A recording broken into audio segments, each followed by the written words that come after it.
Welcome to round 7 of the Highlander National Championship 2017. My name is Kanishka Karunaratne from Paragon Games, and I'm here with Andrew Vance from the Highlander Points Committee. Afternoon all. And we're about to watch Jackson Ellis playing Dark Bant versus Aidan Frisch on Grixis Control. So let's jump into the game. Okay, so players getting ready. Yep, so Aidan's playing not identical deck, but a similar deck to the one he played and won with in 2014, I think it was, or 2015. Aidan being one of the former National Highlander champions. So he's going to be pretty familiar with his deck. Mm-hmm. Jackson Ellis is on Dark Bant, which is... so it's mostly blue, white, and green. It's got a splash of black for cards like Leovold and Lingering Souls. Dark Bant's very popular in Melbourne. I'm not 100% sure where Jackson's from, but it's entirely possible he's there. Okay, apologies if you're not from Melbourne, Jackson. Okay. So Aidan's leading off with every judge's favourite card, Sensei's Divining Top. Uh-huh. Okay, and that's got to be good for Aidan, right? Yeah, Sensei's Divining Top lets him just filter the top of his deck and get the right answers to Jackson's threats. Okay. And Aidan using Mental Misstep there to counter that Everson's Pilgrim. Yeah, so Jackson wins the game if he can generate a pile of mana and put enough creatures in play that Aidan has difficulty dealing with. Mm-hmm. Otherwise, I would suggest the match probably favours Aidan. Decks like Grixis Control are often weak to very fast, very aggressive sorts of decks. Mm-hmm.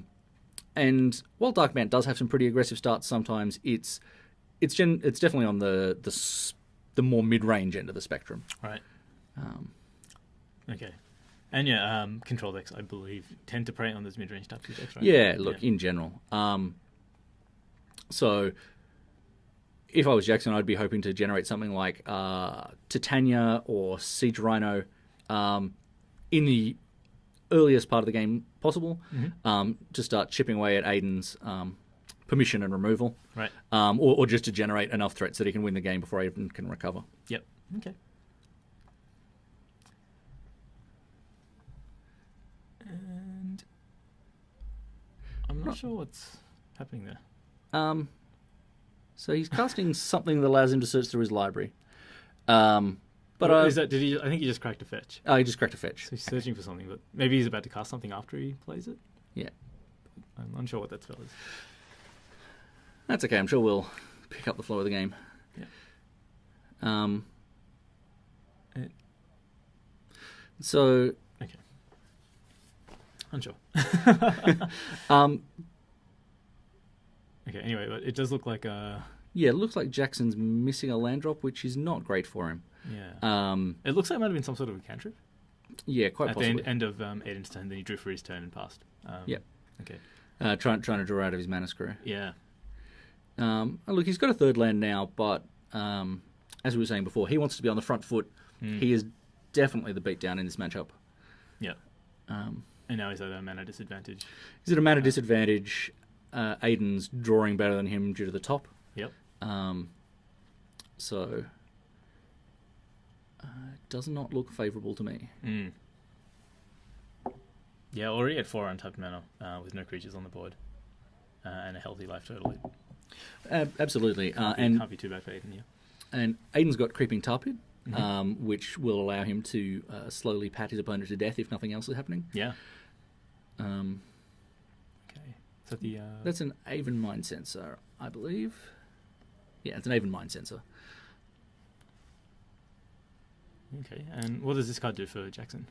I wouldn't imagine it's in here for this match, but it does slow down his opponent's... So his opponent's fetch lands are basically dead, and it allows him to start chipping away, or it would if it survived for more than a fraction of a second. And I think that's fire being cast.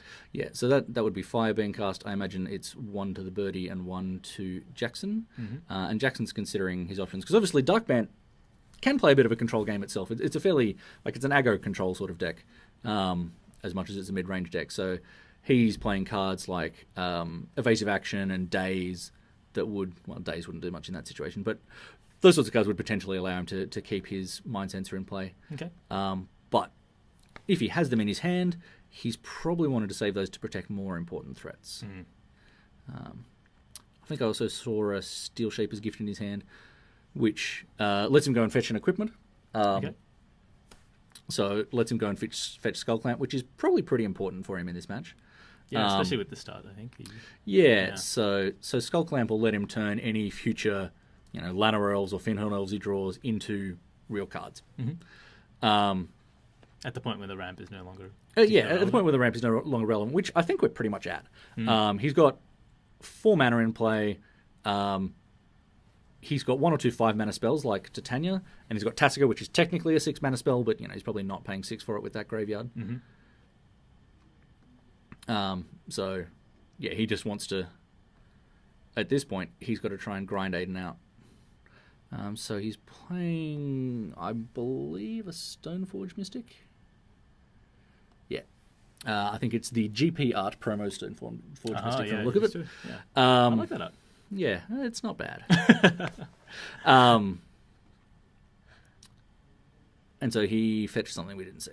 I think it's the Sword of Fire and Ice. Oh, it's a Sword of Fire and Ice. Okay, Yep. that's it there. All right, sorry, I thought he just played an extra land and... And Aidan said, yep, no problem, but I'm going to kill your Stoneforge Mystic. And here's the evasive action we were talking about earlier. Okay. Which... Alright, okay, Jackson accidentally put his Stoneforge in the graveyard for a second there, and then, whoops, not where that was supposed to go. Yeah. So evasive action is a pretty powerful spell, a counterspell in these Dark Bant sort of decks. So it's kind of a mana leak, but... because all those dual lands have multiple land types, your opponent's going to have to pay 4 or sometimes 5, depending on your deck. Pretty good. And the Sword of Fire and Ice is pretty good here for Jackson. So turns off a large portion of Aidan's removal, draws him some cards, deals damage pretty quickly. Yeah,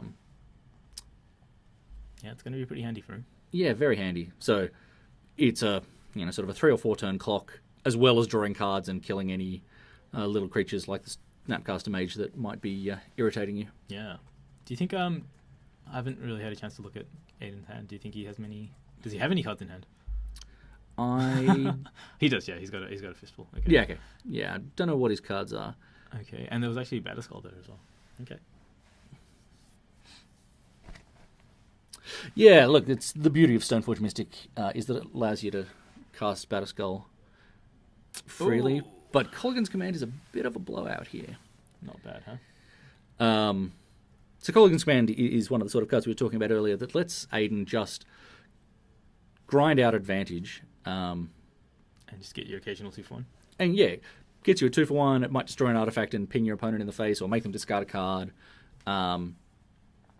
It's great to Snapcaster back. So we're engaging in a small counter war. So yeah, and Jackson cast what I think was Counterspell. But he got a Cryptic in response. So yeah, and that's huge for Aidan, because one of the ways I guess Jackson was coming back here was getting that sort of Fire and Ice. Well, particularly on the board. It gets the sort of Fire and Ice on the board. It equips it to Batterskull, perhaps. Yep. And then he's got a really deadly clock that is hard to deal with. And Leovold is a bit of a breakout for this tournament. Yeah.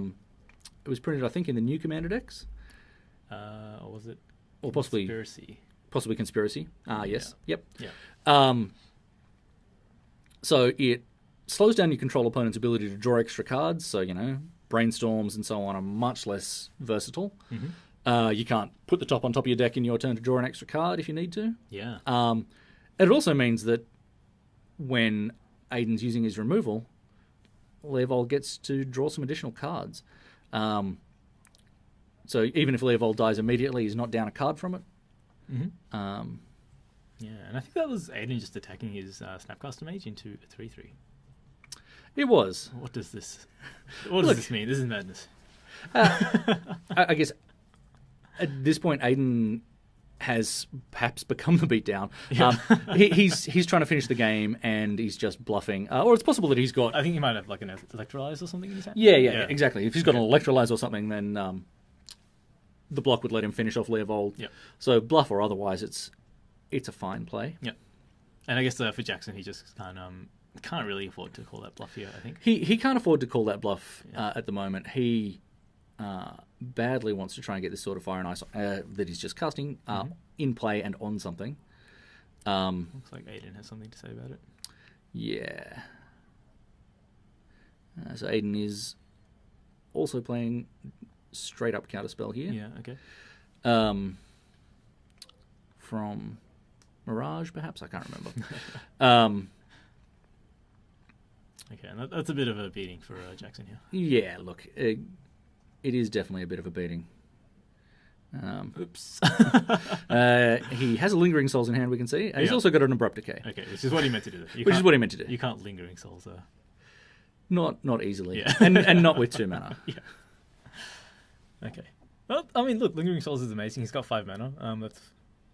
It would not be a terrible play to do next turn either. A pile of Little Birds is quite advantageous.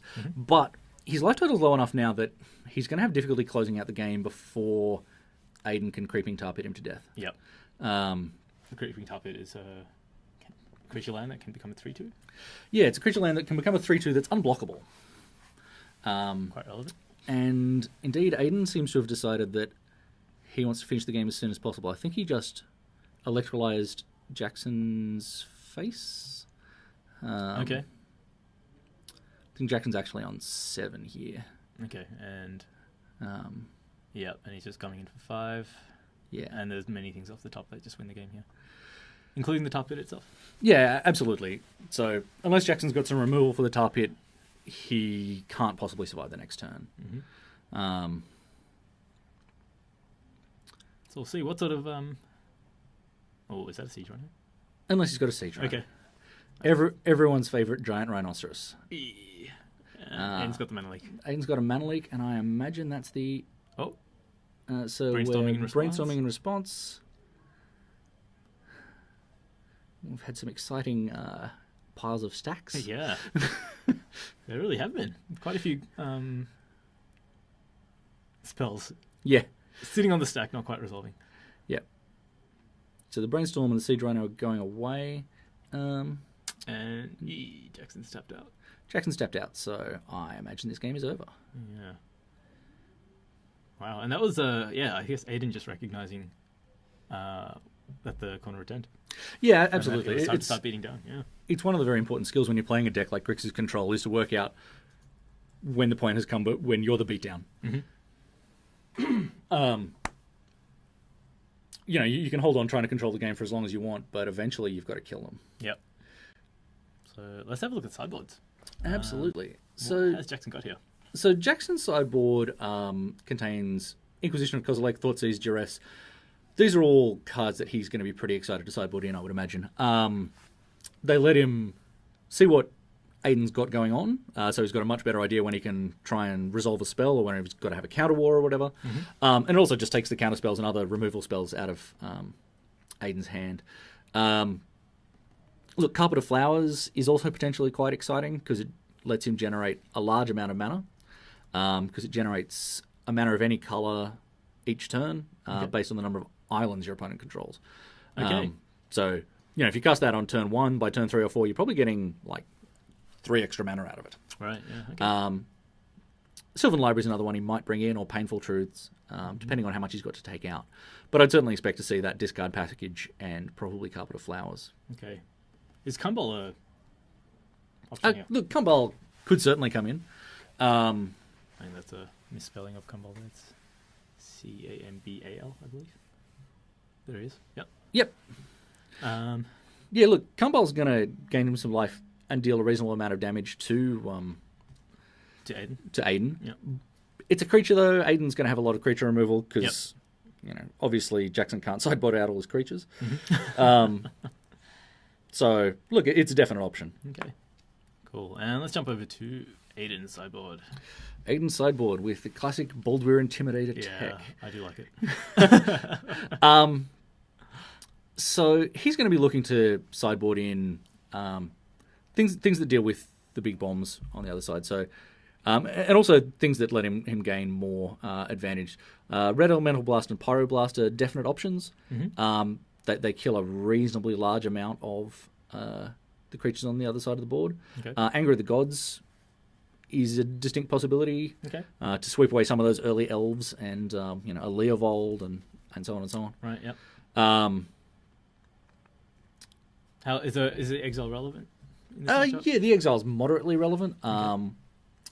You've got cards like Scavenging Ooze, which can grow larger from creatures in the graveyard. Tarmogoyf.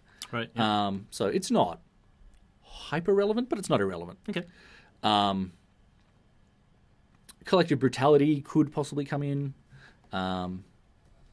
Keranos is a pretty hard to deal with game ender.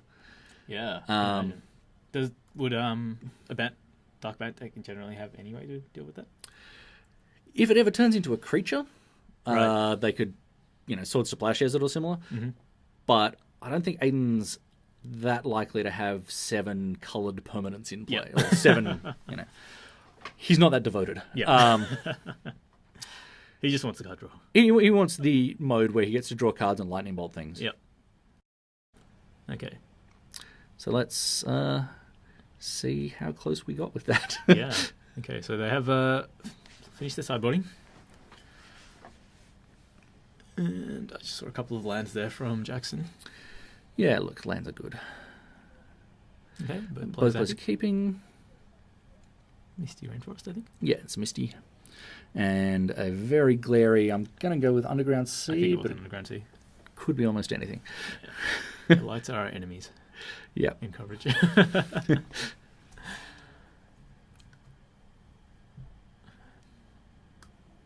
so pretty standard start here. Yep.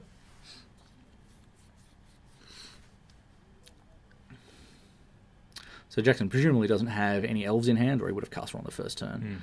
And he's followed up with Scavenging Ooze. Scavenging Ooze, which did not last long in this world. Scorpius, I think. Is that right? Yep. Okay, starting with 2 jewels. Yeah. That's pretty good for Aidan.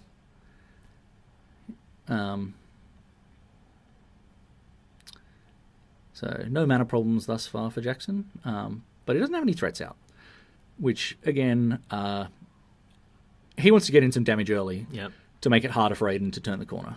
Yep.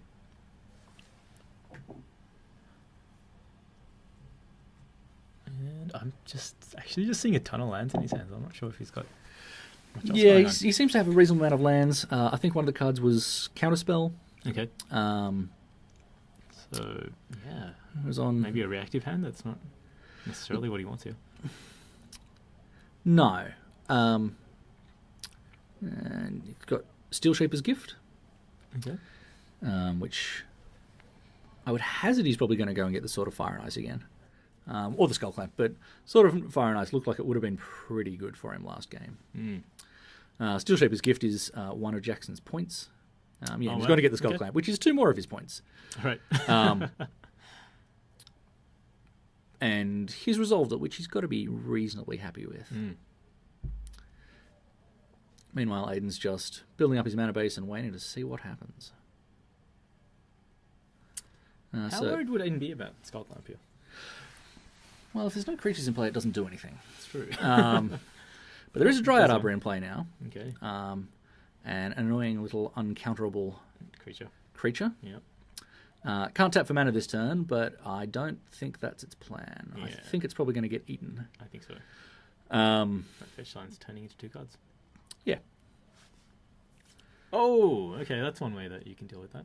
Yeah. Okay. Yeah, so one of the good options against Skullclamp is just to destroy every creature they play. Yep. It's not easy to do, but if you can do it, the Skullclamp itself is not generating any advantage, and it's just, So Aidan, they're obviously valuing Jackson's ability to draw cards there.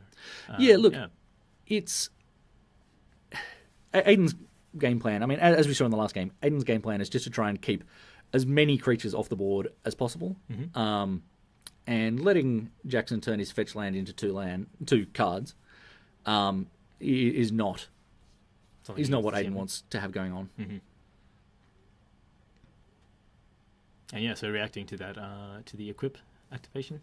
Yep. With the removal, stop the cards being drawn. It stops cards being drawn, slightly wastes Jackson's mana. Yep. Ooh. And there it is. So an evasive action, countering being countered by a Pyroblast. And we've got Ashiok. Yeah, Ashiok's a pretty good way for Aidan to deal with Jackson. He's not going to mill him out. Yep. But he gets to steal some of his creatures and block with them. He's exiled Lingering Souls there, I'm pretty sure. Yeah, Lingering Souls and maybe Avacyn's Pilgrim and a land.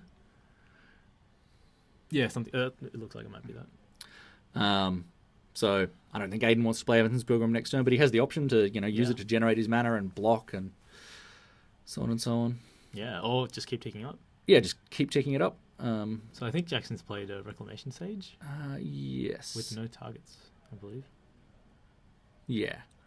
But I suspect he's going to be skull clamping it at some point. I would be surprised if it did not get immediately clamped. Yeah. So. Reclamation Sage doesn't have to kill an artifact, which is good. Yep. For a deck like Dark Bant that has a number of pretty important artifacts in it. Yeah. I mean, Highlander is a format that has a very large number of artifacts. Yeah, it seems like a perfectly fine. Oh yeah, absolutely. Board, yeah. Yeah. And if you're playing a deck that has things like Skull Clamp in it, it's just another way to draw some cards if you need to. Yeah, absolutely. Yeah. In the meantime, Ashiok's at 7 loyalty. Yeah. Can we have a look at Ashiok? Yeah. Let's just pull him up again. So his +2 is to exile the top 3 cards of target opponent's library. Yep. And you can -X to put a creature with converted mana cost X exiled by Ashiok onto the battlefield under your control. Yep. And it's got the ultimate of -10 to remove all cards from opponents' hands and graveyards. Yep. I don't think Aidan's going to be going for that today, although depending on the board state, removing... I mean, he's not that far away. It's like 3 turns away from doing that. It's pretty good. Yeah, mind twisting your opponent and removing their graveyard for not 0 value is pretty good. And Ashiok's typically going to survive that because Ashiok will go to 11, and then you can start ticking it up again. Yeah, and there's just absolutely nothing on the board, even remotely close to it. And I believe if you do that, you can still cast the cards... Ashiok can still cast the cards exiled from the hand and so on. Once you start ticking up again, once you start ticking up again, so... we've got an Inquisition of Kozilek resolving here. Yep, so we've got Anger of the Gods did indeed get brought in. Torrential Gearhulk. Is that a Slaughter Pact?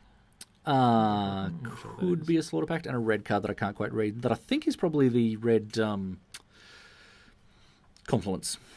Right, Fiery Confluence. Fiery Confluence, okay, to let him kill a bunch of little creatures. Or maybe it's got a... Let's look at the text on that one. It might have a Destroy Target Artifact. Destroy Target Artifact. It does indeed have Destroy Target Artifact. And we didn't see the card taken by the Inquisition because its graveyard has spilled off the top of our screen. Yeah, Fiery Confluence is a very good Highlander card. Yep. It kills creatures. You can occasionally dome your opponent out, and you can destroy their artifacts. So it's often going to, kill a couple of little creatures and destroy an equipment. Yep. As we just saw there. Yep. Okay, and it looks like Jackson's just working out how much he needs to kill this Ashiok. Yeah. So Jackson's resolved a Sylvan Library and a Sword of Fire and Ice. And it looks like Aidan might actually be going for that ultimate. Yeah, well, he's up to 11 loyalty now. So, whether he does it immediately or he waits for a couple of turns, because he's not under any pressure of any kind at the moment. So, he seems to be pretty content to just wait it out. Yep. Yeah, well, he doesn't... It's not on him to win the game quickly, right? Yeah. It's absolutely on Jackson's. Yeah. Okay, yeah, and there's Thoughtseize. Thoughtseiz's taking, I believe, Anger of the Gods. Yep. Oh, no. Assuming that's what he wants to do. Aidan possibly trying to lead his opponent into taking Anger of the Gods. Well, it's kind of stopping Jackson really playing anything here, isn't it? Like even it is. Yeah. The Gearhulk's, the Gearhulk's worse for him. Yeah. Because it can just recast the Anger. Oh, it's got to be an instant. Oh, right. Yep. It can't recast the Anger at all. Yeah. But it can recast various other removal spells. Yeah. Yeah, in general. And it's a 5/6 that will... It's just kind of just a better Snapcaster. Yeah. Once you're at 6 mana. And Jackson's on 5, so I'm guessing he drew some extra cards off his Sylvan. Right. Yeah, and in that case, the Torrential Gearhulk's a 5/7. Yeah. And would just end the game. Yeah. Wow, so he might have actually wanted to take something like the... He may have preferred to take the Anger, but just... Potentially could not. with Torrential Gearhulk doing its best Okay, there's Green Suns for 2. Mahamudi Jin impersonation. Yeah. So Green Suns for 2, probably getting... yeah, okay. Everyone's favourite Moose, Voice of Resurgence. Mm-hmm.